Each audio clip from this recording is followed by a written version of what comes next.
Hello hello అందరికీ నమస్తే. చాలా చాలామందే వచ్చిళ్ళు. అసలు మేము సెన్సార్ వర్క్స్, ఫైనల్ కాపీ తీయడంలో బిజీగా ఉండి ఎవరిని ప్రాపర్గా ఇన్వైట్ చేయలేకపోయాము. కానీ హాల్ అంతా నిండింది. Thank you, thank you so much. So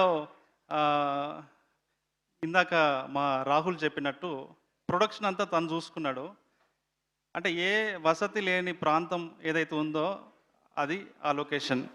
తినడానికి సరైన భోజన సౌకర్యము, ఉండడానికి హోటల్స్ ఏవీ లేనటువంటి, అంటే గట్టిగా వానొస్తే వరదొచ్చే ప్రాంతం, బ్రిడ్జిలు కొట్టుకపోయే ప్రాంతం, రోడ్లు తెగిపోయే ప్రాంతం, చిన్న పిన్నీస్ కావాలన్నా 10 కిలోమీటర్ వెళ్ళాల్సి వచ్చే ప్రాంతం.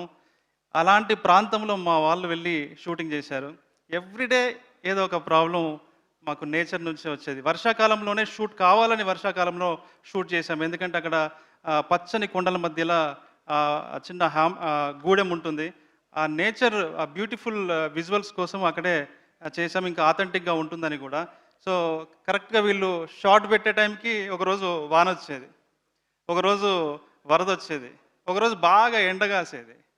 అలా ఎండ అయినప్పుడు ఒక ఇద్దరు ఆర్టిస్టులు పాపం ఒక్కసారిగా డిహైడ్రేషన్ అయ్యి దయ్యం పట్టినట్టు చేస్తారు కదా పిచ్చి పిచ్చిగా, అలా అలా చేశారు. నాకు రోజు ఫోను ఈవినింగ్ టైంలో ఆ రోజు ఛాలెంజెస్ ఏమి ఎదురైనాయని మేము షేర్ చేసుకునే వాళ్ళం. ఆ తర్వాత మళ్ళీ మన వాళ్ళ హాస్పిటల్కి తీసుకెళ్ళి వాళ్ళని ట్రీట్మెంట్ ఇప్పించారు. ఇలాంటి చాలా కష్టపడి మేము ప్రొడక్షన్ చేశాము. నిజంగా మీ టీం అంతా కూడా, అంటే రాహుల్ టీం అంతా కూడా ఎక్స్ట్రాడినరీ అచీవ్ చేశారు. అండ్ కిరణ్ బ్రదర్, మిమ్మల్ని చూస్తుంటే ఇట్లా మట్టి మనిషిలాగా అనిపిస్తాడు. అంటే మనలో నుంచి వచ్చిన ఒక మనిషి, ఒక కామన్ మ్యాన్ నుంచి ఎవాల్వ్ అయిన ఒక హీరోలాగా మీరు అనిపిస్తారు. మీరు ఇక్కడికి రావడం చాలా సంతోషం. And Shivaji sir, thank you so much sir. చాలా మీ సినిమాకి నేను అసిస్టెంట్ డైరెక్టర్గా పనిచేద్దామని వచ్చినా కానీ మీ డైరెక్టర్ అప్పుడు తీసుకోలే నన్ను.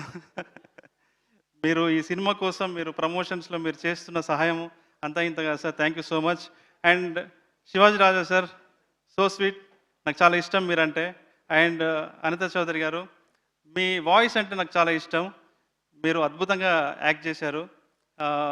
కానీ అన్ఫార్చునేట్లీ డబ్బింగ్ మేము వేరే వాళ్ళతోని చెప్పాల్సి వచ్చింది. So sorry for that. And Kavita గారు అండ్ బ్యాచ్, సూపర్ రా మీరు, అసలు ఏమన్నా ఎనర్జీయా. అండ్ అఖిల్, తేజు, మేము చాలా ఒక 3 months మేము క్యాస్టింగ్ కోసం సమయం కేటాయించాము. అఖిల్ తొందరగానే ఆన్ బోర్డ్ అయ్యాడు. కానీ హీరోయిన్ తెలుగు అమ్మాయినే తీసుకోవాలని మేము చాలా స్ట్రిక్ట్గా చాలా ప్రొఫైల్స్ చూడగా లాస్ట్కి ఒక మట్టిలో మాణిక్యం లాగా మాకు తేజస్వి దొరికింది.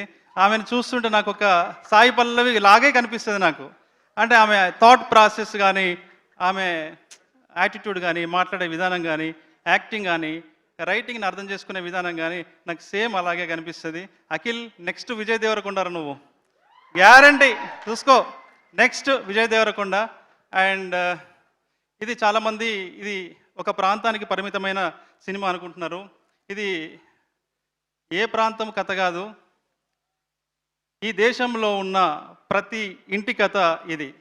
ఒక ఇంట్లో కూతుర్ని, ప్రతి ఇంటి కథ ఇది. ముఖ్యంగా ఆడపిల్లలున్న ప్రతి ఇంటి కథ ఇది. ప్రతి ఇంట్లో కూతుర్ని బాగా ప్రేమించే ఒక తండ్రి ఉంటాడు. ఆ తండ్రిని ప్రేమిస్తూనే బాయ్ ఫ్రెండ్ కోసం కలలుగానే ఒక కూతురు ఉంటుంది. ఈ కూతురిని సహచరిగా చేసుకోవాలి, పెళ్లి చేసుకోవాలని కలలుగానే ఒక అల్లుడు ఉంటాడు. ఈ ముగ్గురు ఉన్నటువంటి కథ రాజు వెడ్స్ రాంబాయి కథ. ఇందాక మా వాళ్ళు 21వ తేదీన రాజు రాంబాయిల పెళ్ళి అని చెప్పేసి అన్నారు. రిలీజ్ రోజున పెళ్ళి ఏంటి, దానికి దీనికి మూడేంటి అని మీరు అనుకోవచ్చు. నిజంగా ఒక ఆడపిల్ల తండ్రి కూతురు పెళ్లి చేయడానికి ఎంత మదన పడతాడో, ఎంత శ్రమ పడతాడో, ఎంత కష్టపడతాడో ఈ సినిమా చేయడానికి కూడా మేమంతా తపనతోని, ప్యాషన్తోని, కష్టంతోని, శ్రమను ఓర్చి 2 సంవత్సరాలు దీని మీద ఎఫర్ట్స్ పెట్టి ఈ సినిమా మీ ముందుకు తీసుకొచ్చాం. రేపు ఈ సినిమా రిలీజ్ అయిన తర్వాత ప్రతి తండ్రి, ఈ సినిమా చూసిన ప్రతి ఆడపిల్ల తండ్రి ఆలోచనలో పడతాడు. తన కూతుర్ని విషయంలో ఆలోచించే విధానంలో మార్పు చెందుతాడని చెప్పేసి నేను కోరుకుంటున్నాను. అండ్ మా వెంకన్న అన్న ఎక్స్ట్రాడినరీ అన్న. డేట్లు ఇస్తావు తర్వాత దొరుకుతావు. నాకు అసలు మంచి ఫ్రెండ్ అయ్యిండు వెంకన్న. చైతు అన్న. చైతు అన్న క్యారెక్టర్ పేరు వెంకన్న అనేది ఒక పేరు కాదు, అది ఒక సర్వనామము. అనేక మంది ఈ సొసైటీలో ఉన్న అనేక మంది తండ్రులకి వెంకన్న ప్రతిరూపం అయితే, రాజు రాంబాయిలు అనేక మంది స్వచ్ఛమైన ప్రేమని కలలుగానే యువతి యువకులకు ప్రతిరూపాలు రాంబాయి, రాజు. మీరు వీళ్ళ ప్రేమని అనుభవించాలి అని అంటే మీరు ఒక కొత్త ప్రేమని మీరు అనుభూతి చెందాలి అని అంటే 21వ తేదీన తప్పకుండా మీరు ఈ సినిమా చూడండి. మరొక 10 మందికి ఈ సినిమాని రికమెండ్ చేయండి. ఇన్స్టాలో పెట్టండి, ఫేస్బుక్లో పెట్టండి, ట్విట్టర్లో పెట్టండి, స్టేటస్లు పెట్టండి. అందరికీ ఒక గోబెల్స్ ప్రచారం లాగా ఇది ఒక మీనింగ్ఫుల్ సినిమా అని మీకు నచ్చితే మీరు ప్రచారం చేయండి.